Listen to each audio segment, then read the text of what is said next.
some kid got his legs smoked and his balls smoked. Now he doesn't have testicles anymore, and they said it was me. They sent me to a maximum security jail in Huelva, which is 20 minutes from Portugal. They sent me, their excuse to send me was that I'm jihad. Yeah, like fucking terrorist. I had his address, I had his car, I had pictures of him going in and out his home. Like, I was gonna smoke this guy. Never ever fucked nobody that didn't deserve. I never snitched. Like, these things are not, these are not possible for me. It's not in my vocabulary, you know what I mean?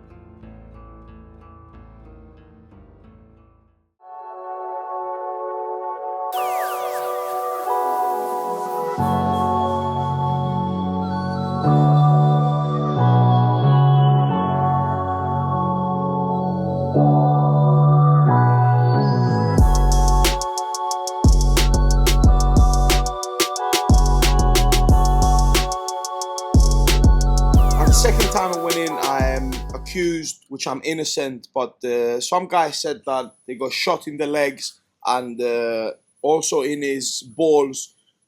One guy has lost his balls. Somebody, they say is me, but actually wasn't. I'm absolutely fucking innocent, and God knows this, and I know I would walk away from it because God always does the right thing. But basically, some kid got his legs smoked and his balls smoked. Now he doesn't have testicles anymore, and they said it was me. It wasn't, but hey, it's what it is, isn't it? You know, this life is like this. So one thing for me is, listen, I don't care.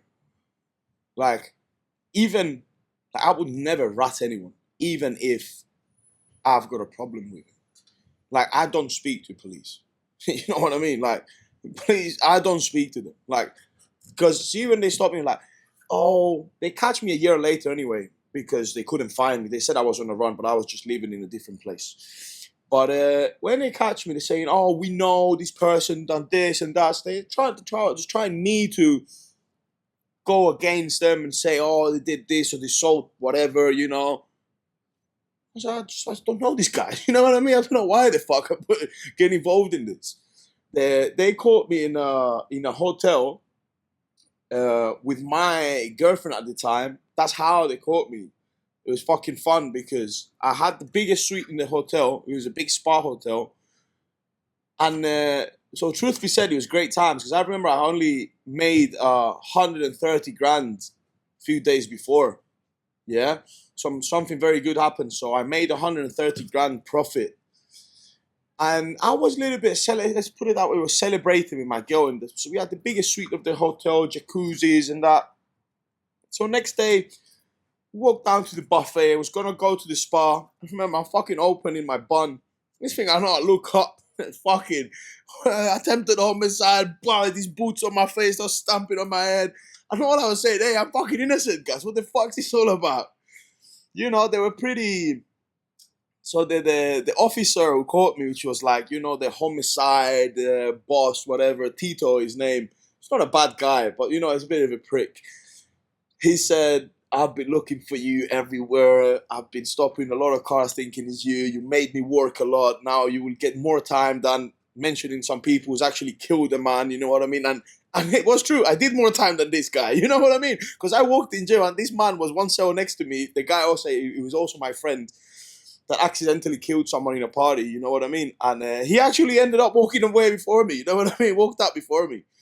But like I said, man, you know, we have this, I consider myself, and that's why I get along so good with guys like, you know, old school guys, Pete, Daniel, whatever, you know, let's say people who has morals and values and they are really about the gangster life. You know what I mean? Because I never, ever fucked nobody that didn't deserve. I never snitched. Like, these things are not... These are not possible for me. It's not in my vocabulary. You know what I mean? They do not exist. There's no possibility of that. First time I went to jail, I remember thinking to myself, because I had a phone, right? I had a phone in jail. I used to also work from there. And I used to say things like, oh, mate, I'm not that bad here, you know? My family misses me. They're not going to kick my door in because I'm already in jail. I'm fucking working. I'm still making money. Everybody misses me and loves me, yeah? So it cannot get any worse, but it can. Because one day, like actually Christmas Day, 25th of December, for no reason, somebody snitched that I was having phones and doing certain things. Screws opened my door, and they're like, Hassani, you go in Spanish, you say conducción. I didn't even know what the fuck that was. Like, what the fuck's conducción? No, you're going to a different jail. And you know, we was comfortable. Like we had the screws on lock, right? So I was like, listen, I ain't going anywhere. Like I'm being bailed soon because I'm still here on a preventivo. They say, you know, you're not sentenced. I said, mate, I'm not going anywhere. Your paperwork's are wrong. I used to say to the guy, listen, go and fucking do your whole, check the papers. I ain't going anywhere. The guy's like, okay, I'm gonna go check. So he goes back.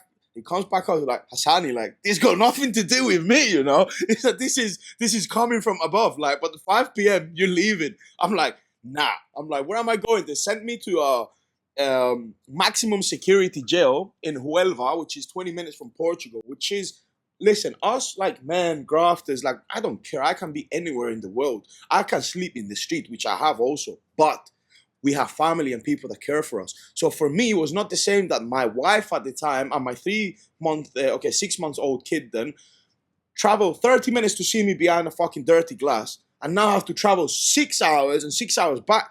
So what they did, like this day really changed a lot in me, and not especially this time. That's not what made me want to change my life. That actually made me so fucking angry that all I was doing, like I had all these, they call it jefe de seguridad. So it's like, say, the boss of the screws, yeah, like boss of security. I had his address, I had his car, I had pictures of him going in and out his home. Like, I was going to smoke this guy. But then, you know, I slowly started thinking, like, you know, everything happens for a reason. But really, they did fuck me because I said, you know, they really putting me through a lot of pain when I was actually putting money in their pockets, the son of a bitches. You know what I mean? Because they corrupt as fuck. You know, fuck it. I say it here. They can suck my dick. They're corrupt as fuck. And then when it was not good for them anymore, for no reason, on Christmas Day, sent me to fucking Huelva, maximum security. So I remember walking into this new jail, and I remember walking in and thinking, before the door opened, I'm thinking, you know what, mate, this will be like any other yard. You know, I'll find a phone, I'll find some hash. I didn't, you know, like that was really fucked. You know what I mean? Like, pure fucking. And they put me in a wing. So they send me, their excuse to send me was that I'm jihad, yeah? Jihad, like fucking terrorist. And then, you know, so I was in the yard with all the Irish lads, the scouts, friends of mine. Everybody was saying to the screws, like, what the fuck? This kid's eating the whole fucking ham and fucking, all pork is in the yard. He's eating it. Because I was, at the time, okay, now I'm a Muslim, yeah? But before I wasn't. I eat jamon serrano, fucking lomo, and all this shit. I was eating this all day long. So they were like, you know, it was all a bit of a joke.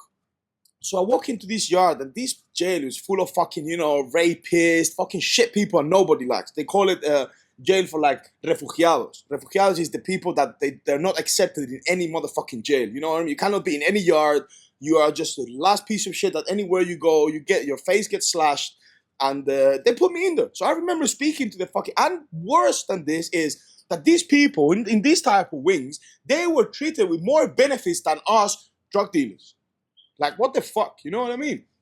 So I remember speaking to the fucking workers in there in the wing saying, why the fuck have I been sent here, put in a wing with fucking rapists and people who's burnt their home with their wife and kids inside? Like, I'm not like them. And their answer was like, no, you know what? Here we're all the same. And they even had more benefits than me. You know, what the fuck is this? Is some sort of joke? I am not the same as these motherfuckers. You know what I mean?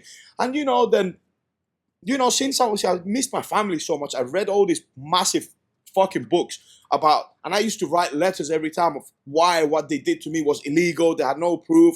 You know, by law, I have to be the closest jail to my family because I'm not sentenced, blah, blah, blah. They don't listen to nothing. Once you're in the Spanish system, laws don't exist. You're just a number. They do whatever they want with you.